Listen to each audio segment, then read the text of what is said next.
ॐ भूर्भुवः स्वः तत्सवितुर्वरेण्यं भर्गो देवस्य धीमहि धियो यो नः प्रचोदयात्। गुरुर्ब्रह्मा गुरुर्विष्णु गुरुरेव महेश्वरा गुरुरेव परब्रह्म तस्मै श्रीगुरुवे नमः। अखण्डमण्डलाकारं व्याप्तं येन चराचरं तत्पदं दर्शितं येन तस्मै श्रीगुरुवे नमः। मातृवत् लालित्री च पितृवत् मार्गदर्शिका नमोस्तु गुरुसत्ताय श्रद्धा प्रज्ञायुता च। विस्मरन्ति स्वरूपं मे त्यक्ता चोत्तरदायिता ये पतन्ति तु पातस्य गर्ते ते निश्चित नरा। जो आत्मस्वरूप को भूलते और उत्तरदायित्वों से विमुख होते हैं वे पतन के गर्त में गिरते हैं। आत्मगरिमा को हर कोई नहीं समझता। आत्म तत्व एक अंगारे के समान है जिस पर कसाय कलमशों के आवरण चढ़े होते हैं। जो उन्हें हटाने का प्रयास करते हैं वे उसकी चमक व ताप से परिचित प्रभावित होते हैं। बहुसंख्य ऐसे होते हैं जो अपने अंदर छिपी सामर्थ्य को पहचान नहीं पाते हैं। जिम्मेदारी का निर्वाह न कर उल्टे अपने पतन और कर लेते हैं। जिन्हें आत्मबोध हो जाता है वे अपना स्वरूप समझकर तदनुसार अपनी जीवन योजना का निर्धारण करते हैं व कृत्य करते हैं। दृष्टांत है इसके लिए कि एक गीदड़ ने सिंह के बच्चे को नवजात अवस्था में कहीं पड़ा देखा, उठाया और उसे अपने बच्चों के साथ पालने लगा। सिंह शावक गीदड़ों के बच्चों के साथ पलते पलते उस परिकर में विकसित होते कभी स्वयं को नहीं पहचान पाया। एक बार यह परिवार शिकार को गया। मरे हाथी पर जैसे ही खाने के लिए टूटे वैसे ही स्वयं बनराज सिंह वहां पधार गए। उन्हें देखते ही गीदड़ परिवार कूच कर गया, पर सिंह की पकड़ में सिंह का शावक आ गया। सिंह ने उससे पूछा वह कैसे उनके साथ था और भयभीत क्यों होता है। शावक समझ ही नहीं पा रहा था कि यह सब क्या है। उसे वह से कांपते देख बनराज सब समझ गए। उन्होंने उसे पानी में अपनी परछाई दिखाई व फिर स्वयं अपना चेहरा स्वयं दहाड़े और उसे भी स्वयं दहाड़ने को कहा। तब उसे अपने विस्मृत आत्मस्वरूप का भान हुआ और वह सिंह बरादरी में शामिल हो उन्मुक्त भय मुक्त विचरण करने लगा। ऐसे लोगों की संख्या अधिक होती है जो अपना स्वरूप भूलकर दिवा स्वप्न अधिक देखते हैं। बिल्ली ने सपना देखा कि वे शेर बन गई है और एक मोटी सी बकरी का शिकार कर रही है। शिकार का स्वाद लेने भी ना पाई कि उसने देखा कि पड़ोसी का मोटा कुत्ता भौंकता हुआ उसके ऊपर चढ़ दौड़ा। बिल्ली ने बकरी छोड़ दी और वह भागकर मालकिन की पौली में आ छिपी। दूसरा सपना बिल्ली ने फिर देखा कि वह कुत्ता बन गई है और मालकिन के चौके में घुसकर स्वादिष्ट व्यंजनों पर हाथ साफ करने की तैयारी कर रही है। इतने में मालकिन आ पहुंची और उन्होंने मोटे बेलन से मार मार कर उसे बेदम कर दिया और वह बुरी तरह कराहने लगी। उन्हीं बिल्ली को कराहते विलपते कलपते देख मालकिन ने उसे जगाया। बिल्ली ने आंखें खोली तो कहीं कुछ ना था। उसने मालकिन से कहा कि अब मैं वही बनी रहूंगी जो हूँ। रूप बदलने में तो खतरा ही खतरा है। अपने स्वरूप को हम अच्छी तरह समझ रहे हैं, कभी भूले नहीं। इसका स्मरण विभिन्न घटनाक्रम दिलाते रहते हैं। स्वप्न का राजा। एक युवक ने स्वप्न देखा कि वह किसी बड़े राज का राजा हो गया है। स्वप्न में मिली इस आकस्मिक विभूति के कारण उसकी प्रसन्नता का ठिकाना ना रहा। प्रातःकाल पिता ने काम पर चलने को कहा। माँ ने लकड़ियाँ काट लाने की आज्ञा दी। धर्मपत्नी ने बाजार से सौदा लाने का आग्रह किया, पर युवक ने कोई भी काम न कर एक ही उत्तर दिया, मैं राजा हूँ, मैं कोई भी काम कैसे कर सकता हूँ। घर वाले बड़े हैरान थे। आखिर किया क्या जाए। तब कमान संभाली उसकी छोटी बहन। एक एक कर उसने सबको बुलाकर चौकी में भोजन करा दिया। अकेले ख्याली महाराज ही बैठे के बैठे रह गए। शाम हो गई, भूख से आंतें कुल बुलाने लगीं। आखिर जब राजा नहीं गया तो उसने बहन से कहा, क्यों री, मुझे खाना नहीं देगी क्या? बालिका ने मुंह बनाते हुए कहा, राजाधिराज महाराज, रात आने दीजिए, परियां आकाश से उतरेंगी और वही आपके लिए उपयुक्त भोजन प्रस्तुत करेंगी। हमारे रूखे सूखे भोजन से आपको संतोष कहाँ होगा? व्यर्थ की कल्पनाओं में विचरण करने वाले युवक ने हार मानी और शाश्वत और सनातन सत्य को प्राप्त करने का श्रमशील बनकर पुरुषार्थरत होने का वचन देने पर ही भोजन पाने का अधिकारी बन सका। ऐसे लोगों की स्थिति वैसी ही होती है जिनका कबीर ने अपनी ही शैली में वर्णन किया है। ज्यों तिलमाही तेल में, ज्यों चकमक में आग, और तेरा साईं तुझ में, जाग सके तो जाग। ज्यों नैनों में पूतली, त्यों मालिक घर माए, और मूर्ख लोग न जानिए बाहर ढूंढन जाए। सदुपयुञ्जते ये तु सौभाग्यम प्रसुतम क्रमात्, उद्गच्छन्ति तथा यान्ति पूर्णताम लक्ष्य गाम सदा। जो प्रस्तुत सौभाग्य का सदुपयोग करते हैं वे क्रमशः अधिक ऊंचे उठते और पूर्णता के लक्ष्य तक जा पहुँचते हैं। सामने आया समय बार बार नहीं आता। मानव जीवन एक सौभाग्य है जो बार बार नहीं मिलता है। विडम्बना यही है कि इसका सदुपयोग करने वाले कम ही होते हैं। जो जीवन का समुचित उपयोग करना जानते हैं वे क्रमिक गति से ऊंचे उठते हुए परमदेह को अनंततः प्राप्त करके ही रहते हैं। कुबेर का विवेक युक्त पुरुषार्थ।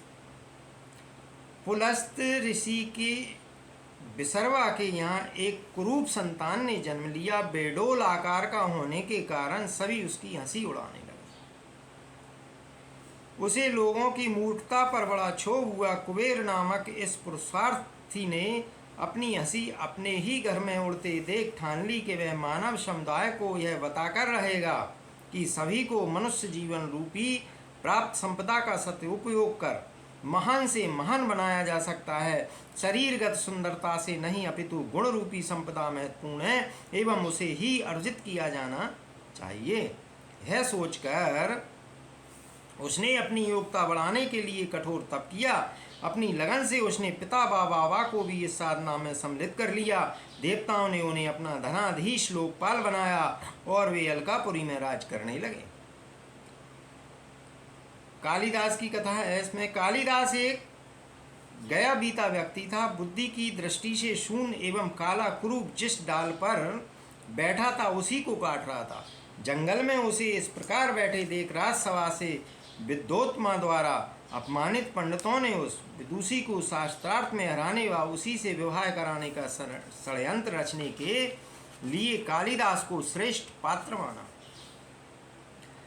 शास्त्रार्थ में अपनी कुटिलता से उसे मौन विद्वान बताकर उन्होंने प्रत्येक प्रश्न का समाधान इस तरह किया कि विद्वोत्मा ने उस महामूर्ख से हार मान उसे अपना पति स्वीकार कर लिया। पहले ही दिन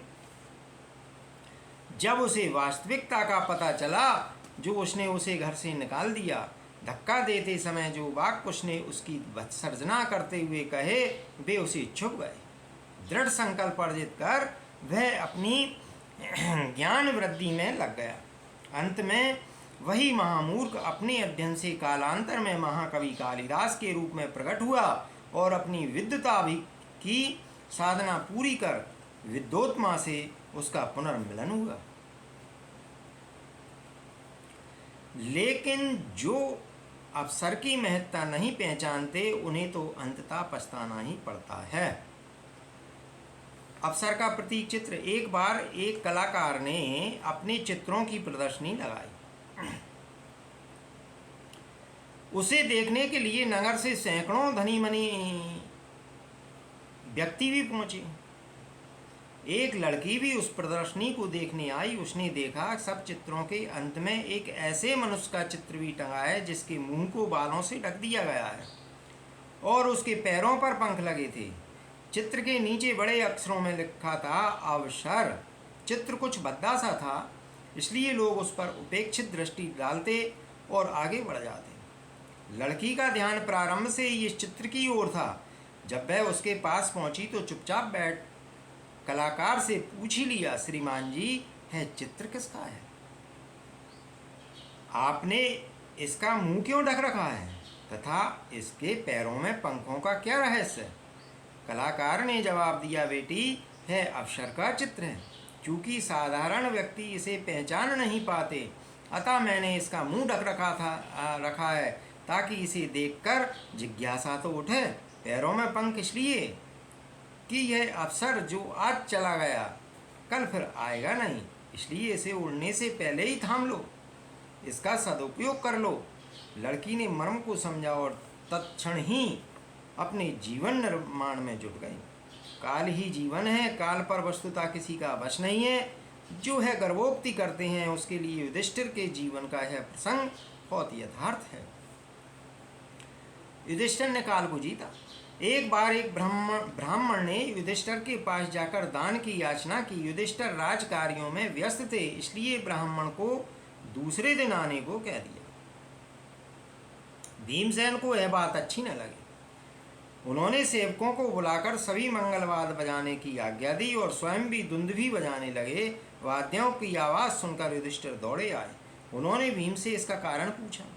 भीमसेन ने कहा, महाराज, आपने काल जीत लिया है, इस खुशी में हम यह कर रहे हैं। कल ब्राह्मण को बुलाने का तात्पर्य यही है कि कल तक समय आपके वश में है। युधिष्ठिर ने अभिप्राय समझा और कहने लगे, सचमुच भीम, अच्छे कार्यों में देर नहीं करना चाहिए। प्रत्यक्षतम देवतानूनम जीवनम यत्तु दृश्यते देवानुग्रह रूपम च ये तदाराध्यांति तु तेदिकः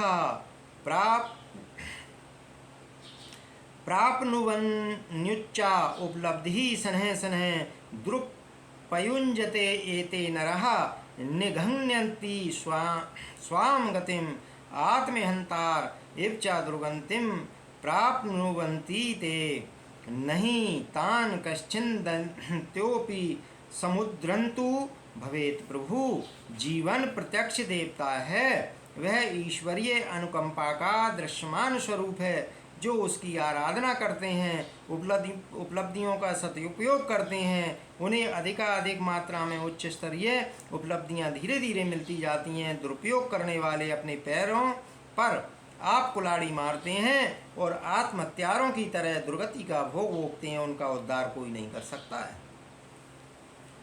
जीवन को महज उपहार मानकर चलने वाले उसके साथ खिलते ही हैं। यदि उसे देवता मानकर चलाते तो प्रभु की कृपा का ऐसा दुरुपयोग न होता, और देवता की तो मनुष्य अभ्यर्थना याचना अपनी कामना पूर्ति के लिए करते रहते हैं, पर कभी आत्मदेव पर ध्यान नहीं देते। जो सदुपयोग करना जानते हैं वे कभी उपलब्धियों से वंचित नहीं रहते, परंतु दूसरी ओर जो इसका दुरुपयोग करते हैं वे इसका दंड भी भुगतते हैं। इसी तत्व को इस प्रकार भी कहा गया है कि मानुष जन्म अमोल है, मानुष जन्म अमोल है, होए न दूजी बार, और पका फल जो गिर पड़ा लगे न दूजी बार। इस पर अनमोल मानुष काया का अनमोल कितने कर पाते हैं, यह विचारणीय है। पारस लोहे से न छुला सके।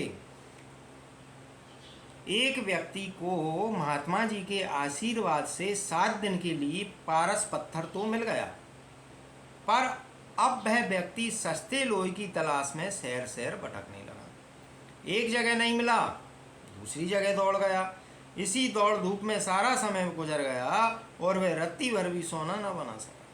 7वें दिन महात्मा ने मणि वापस ले ली। यह जीवन भी पारस मणि है। जो इसे आत्मिक संपदा में बदलना चाहता है वह अवसर नहीं गंवाता, आकर्षणों में भटककर समय नष्ट नहीं करता। आत्म आलम्बन विभूतियाँ उसे संतोष परितृप्ति देती हैं, उनकी तुलना में उसे सारा वैभव अर्थहीन नजर आता है। चंदन का कोयला बनाया। एक राजा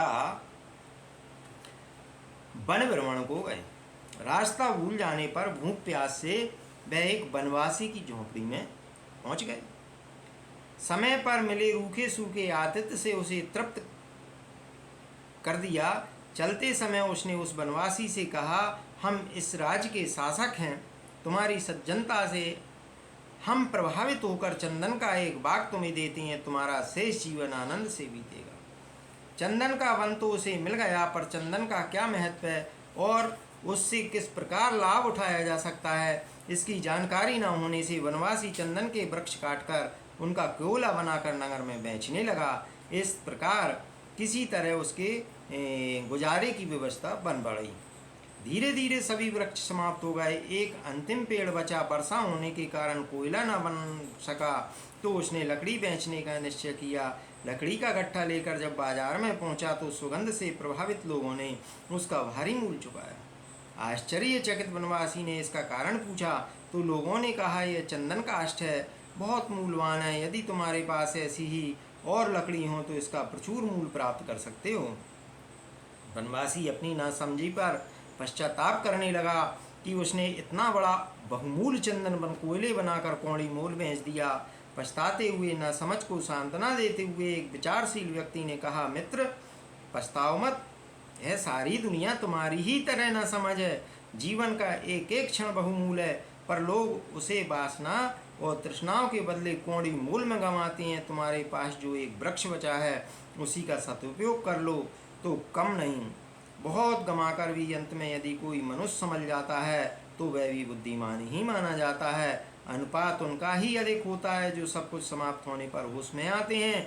मनुष्य शरीर मिलने के बाद बिरले ही ऐसे होते हैं जो उसकी अभ्यर्थना स्तुवन देवता की तरह करते हैं, लेकिन जो करते हैं वे उस अक्षय आनंद को भी प्राप्त करते हैं जो मानव की अमूल्य निधि है। जीवन बीणा बजे तो ही सार्थक। मंदिर के जिस प्रकोष्ठ में भगवान सुब्रमण्यम की मूर्ति थी उसी के सामने वाले भाग में एक सुंदर वीणा रखी हुई थी। मंदिर में कई लोग तो वीणा दर्शन कर लेते और चले जाते, कुछ उसे बजाने की इच्छा करते, पर वहाँ बैठा हुआ मंदिर का रक्षक उनसे मना करता और वहाँ से चल देते। इस प्रकार सुंदर स्वरों वाली वह वीणा जहाँ थी वहीं रखी रहती थी, उसका अभी कोई उपयोग न होता था। एक दिन एक व्यक्ति आया, उसने वीणा बजाने की इच्छा व्यक्त की, पर उस व्यक्ति ने उसे भी मना कर दिया। वह व्यक्ति वहाँ चुपचाप खड़ा रहा। थोड़ी देर में सब लोग मंदिर से निकलकर बाहर चले गए तो उस व्यक्ति ने वीणा उठा ली और उसका लय पूर्वक वादन करने लगा। वीणा का मधुर स्वर लोगों के कानों तक पहुंचा तो लोग पीछे लौटने लगे और उस मधुर संगीत का रसास्वादन करने लगे।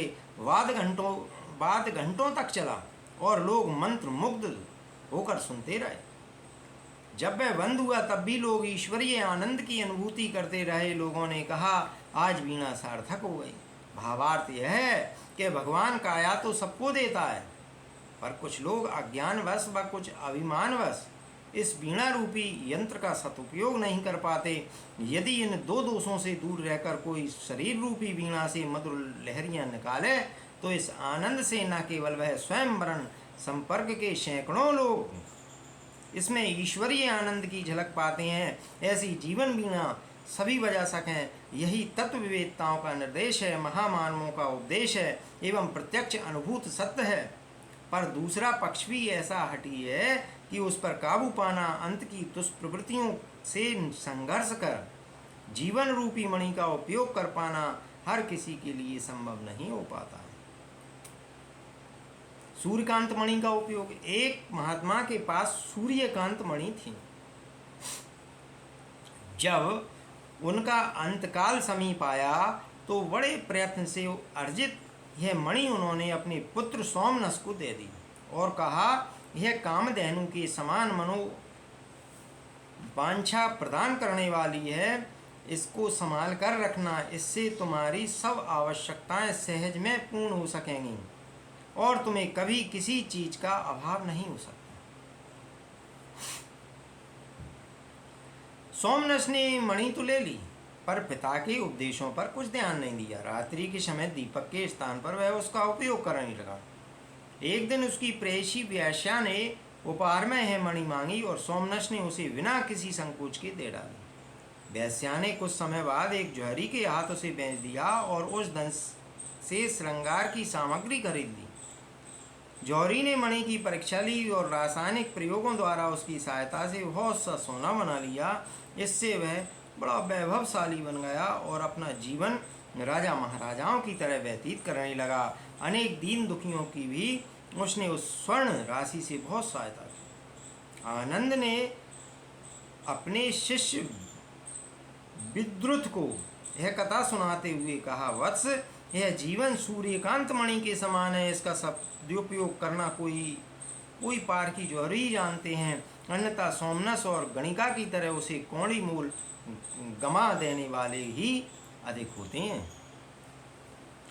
आत्मज्ञानम नरस्यास्ति गौरवम है दुन्मुखा यो दिशां तां प्रति प्रेति गति मंतर्मुखीं सतु भूतं यस्य भविष्यश्च विचार्य वर्तते पुमान् आत्मावलंबी सयाति दुतं प्रगति विपत्यतौ नात्र कठिनमाप्नोति ये त्वजन्तवलं वनम् उपेक्षात् महन्तारो दुःखदारिद्र्यभागिनः पदे पदे तिरस्कारं सहन्ते यन्त्रणां वृषं नारक्या प्राप्तुं वन्ते वा यान्ति परमां गतिम्। आत्मज्ञान ही मनुष्य का सबसे बड़ा गौरव है, जो उस दिशा में उन्मुख होता है, अंतर्मुखी बनाता, अपने भूत और भविष्य को ध्यान में रखते हुए वर्तमान का निर्धारण करता है। वह आत्मालंबी मनुष्य प्रगति पथ पर द्रुत गति से बढ़ सकता है, चल सकता है, चलता है। दुख लोग दारिद्र्य के भागी बनते हैं, पद पद पर तिरस्कार सहते हैं और नारकीय यंत्रणाएं भुगतते हैं, साथ ही सदगति को प्राप्त नहीं कर पाते।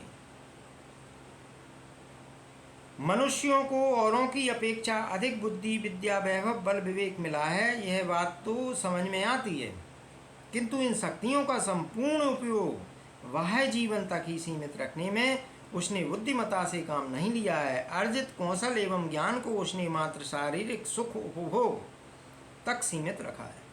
सारे दुखों का कारण भी यही है कि हम अपने शाश्वत स्वरूप आत्म तत्व को जानने का कभी प्रयास ही नहीं करते। अपने शरीर को भी नहीं पहचान पाए तो इस शरीर का बौद्धिक शक्तियों का क्या सदुपयोग रहा। जो भी व्यक्ति आत्म तत्व का अवलंबन लेने के लिए अपने अंदर की गुफा में झांकता है, उसे अपार वैभव संपदा सामग्री बिखरी दिखाई पड़ती है। आत्मालंबन का ही चमत्कार है कि मनुष्य अपने विगत के घटनाक्रमों को दृष्टिगत रख भविष्य की योजना बनाता व वर्तमान का निर्धारण सफलतापूर्वक कर पाता है। अपनी सामर्थ्य पर प्रकाश। एक संत ने अपने शिष्यों से इस तत्व का प्रतिपादन करते हुए कहा, शरीर का वजन अपने ही पैर उठाते हैं।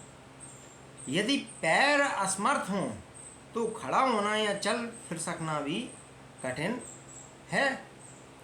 भोजन पचाने का काम अपना ही पेट करता है। यदि पाचन प्रणाली बिगड़ जाए तो दूसरों के पेट से अपना भोजन पचा लेने का काम संभव नहीं हो सकता।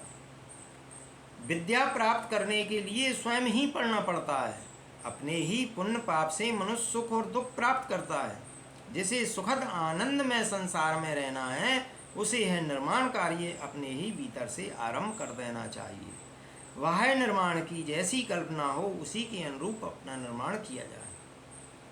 आत्म आलंबन किस प्रकार सफलता का पथ प्रशस्त करता है, इस संबंध में एक बार रामकृष्ण परमहंस ने शिष्यगणों को एक कथा सुनाई तो वह कथा बढ़ता चला। एक लकड़हारा जंगल से लकड़ी काटकर किसी प्रकार सुख और कष्ट सहते हुए अपने दिन व्यतीत कर रहा था। एक दिन वह जंगल से पतली पतली लकड़ी सिर पर ला रहा था कि अकस्मात कोई मनुष्य उसी रास्ते से जाते जाते उसे पुकार कर बोला, बच्चा आगे बढ़ जा। दूसरे दिन वह लकड़हारा उस मनुष्य की बात याद कर कुछ आगे बढ़ा तो मोटी मोटी लकड़ियों का जंगल उसको दिख पड़ा। उस दिन उससे जहाँ तक बना लकड़ी काट लाया और बाजार में बेचकर उसने पहले दिन से अधिक पैसा कमाया। तीसरे दिन फिर मन में विचार करने लगा, उस महात्मा ने तो मुझे आगे बढ़ जाने को कहा था, भला आज और थोड़ा आगे बढ़कर तो देखूं। यह सोचकर वह आगे बढ़ा और उसे एक चंदन का वन दिखाई पड़ा। उस दिन उसने चंदन की लकड़ी बेचकर बहुत रुपए कमाए। उसके अगले दिन उसने फिर मन में विचार किया कि मुझे तो उन्होंने आगे ही जाने को कहा है। यह विचार कर और आगे जाकर उस दिन उसने तांबे की खान पाई।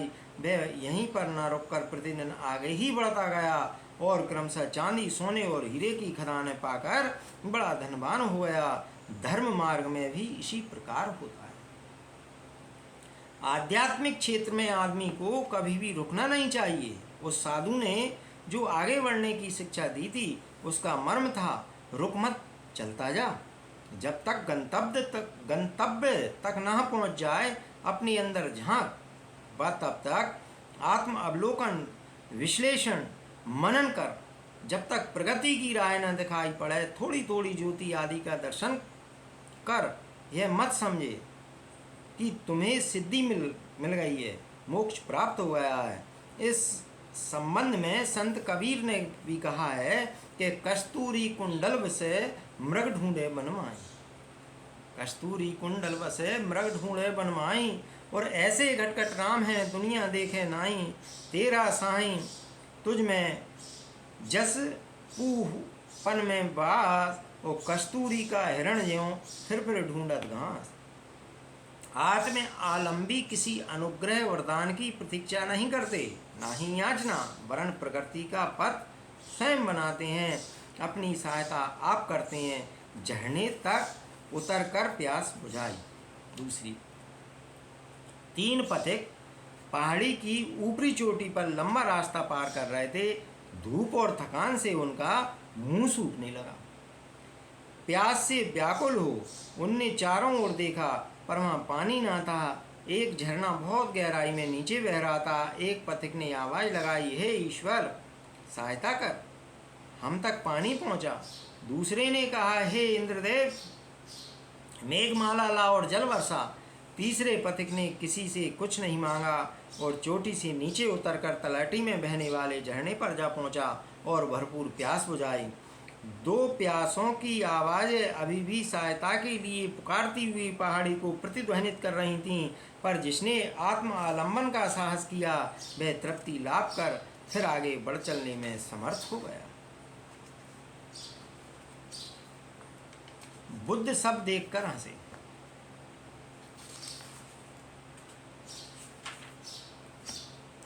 आत्मज्ञान की प्राप्ति के बाद ऐसी स्थिति आती है जिसे शाश्वत आनंद की चरम उपलब्धि कहा जा सकता है।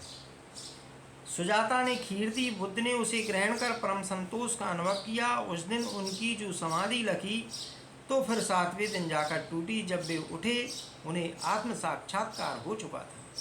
निरंजना नदी के तट पर प्रसन्न मुख आसीन भगवान बुद्ध को देखने गई सुजाता बड़ी विस्मित हो रही थी कि यह 7 दिन तक एक ही आसन पर कैसे बैठे। तभी सामने से एक सब लिए जाते हुए कुछ व्यक्ति दिखाई दिए। उस सब को देखते हुए भगवान बुद्ध हंसने लगे। सुजाता ने प्रश्न किया, योगी राज, कल तक तो आप सबको देखकर दुखी हो जाते थे, आज यह दुख कहाँ चला गया? भगवान बुद्ध ने कहा, बालिके, सुख दुख मनुष्य की कल्पना मात्र है। कल तक जड़ वस्तुओं में आसक्ति होने के कारण यह भय था कि कहीं यह न छूट जाए, यह ना बिछड़ जाए। यह वही दुख का कारण था। आज मैंने जान लिया कि जो जड़ है उसका तो गुण ही परिवर्तनशील है, पर जिसके लिए दुख करते हैं वह ना तो परिवर्तनशील है न नाशवान है। अब तू ही बता, जो सनातन वस्तु पाले उसे नाशवान वस्तुओं का क्या दुख? आत्मा आलम्बन की उपेक्षा व्यक्ति को कहाँ से कहाँ पहुँचा देती है, इसके लिए कई उदाहरण देखने को मिलते हैं। सदगति का लक्ष्य समीप फूटते हुए भी वे अपने इस परम पुरुषार्थ की अवहेलना कर पतन के गर्त में भी जा पहुँचते हैं। अहंकार की उत्पत्ति व उसका उद्दत प्रदर्शन इसी आत्म तत्व की उपेक्षा की फलश्रुति है। जय विजय असुर बने, ये भी एक प्रसंग है। जय विजय भगवान विष्णु के द्वारपाल थे। उन्हें अपने इस अधिकार पर घमंड हो गया। उन्हें इसमें अपना अनादर प्रतीत हुआ कि कोई उनसे पूछे बिना ही वैकुंठ अधिपति से मिलने चला जाए। इन द्वारपालों ने अपने अधिकार का दुरुपयोग कर नारायण प्रिया लक्ष्मी स्वयं गृह स्वामिनी को भी भीतर जाने से रोक दिया। लक्ष्मी जी शालीन स्वभाव बस मौन रह गईं, पर जिस दिन उन्होंने सनक, सनंदन, सनातन और सनत कुमार जैसे महात्माओं को रोक दिया, तब वे चुप न रहे। उन्होंने दोनों को असुर होने का श्राप दे दिया। 3 कल्पों में उन्हें हिरण्याक्ष, हिरण्यकश्यपु, रावण, कुंभकर्ण और शिशुपाल दुर्योधन के रूप में जन्म लेना पड़ा। संतों को तो उन्हें निरहंकारिता का पाठ पढ़ाना था। वैकुंठवासी होने के नाते स्वयं में पूर्णता मानकर अपने आप को पतन के भय से मुक्त मान लेना किसी के लिए भी पराभव का कारण बन सकता था। निष्कर्ष यही है कि जब स्वर्ग में बैठा एक उच्च पदाधिकारी भी इस दुर्बलता के कारण रावण आदि असुर योनि को प्राप्त होता है, तो फिर मृत्युलोक का प्राणी है कैसे मान लेता है कि वह आत्मा की उपेक्षा कर प्रगति कर सकता है। आत्मज्ञान की प्राप्ति का पथ एक ऐसा पथ है जिस पर एक बार कदम रखते ही मनुष्य कभी लौटने का विचार नहीं करता। पग रखने पर भर से होने वाली अनुभूति उसे अनिर्वचनीय आनंद की प्राप्ति करा देती है। यह एक ऐसी पारसमणि है जो अंदर से बाहर तक मनुष्य को स्वर्ण बना देती है।